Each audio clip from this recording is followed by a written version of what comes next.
Sa isang maliit na baryo sa lalawigan ng Quezon, mayroong isang lumang bahay na hindi na tinutuluyan ng mga tao.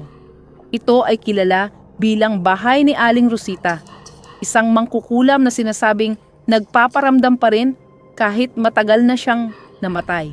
Isang araw, ang isang mag-asawa na sina Ana at Miguel ay nagtungo sa bahay ni Aling Rosita upang humingi ng tulong.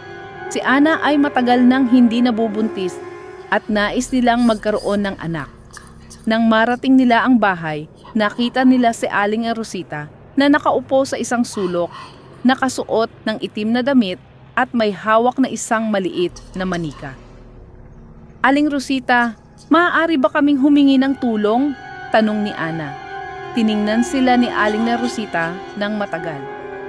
"Alam ko kung bakit kayo narito, pero tandaan ninyo, ang bawat tulong ay may kapalit," sabi nito.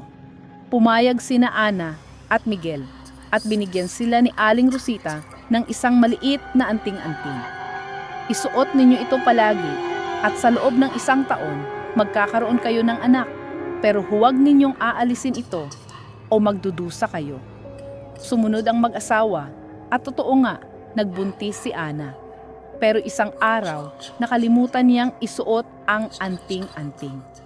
Nang gabing iyon, naramdaman niya ang isang matinding sakit at nawala ang kanyang sanggol. Nagbalik sila kay Aling Rosita, galit at naghahanap ng paliwanag. Pero ang nakita nila ay isang bahay na puno ng mga anino at mga tinig na nagsisigaw. Si Aling Rosita ay wala na, pero ang kanyang boses ay naririnig pa rin. "Sinabi ko sa inyo, huwag aalisin ang anting-anting. Ngayon, magdudusa kayo habang buhay." Mula noon, ang mag-asawa ay hindi na nagkaroon ng anak at ang bahay ni Aling Rosita ay naging isang lugar ng takot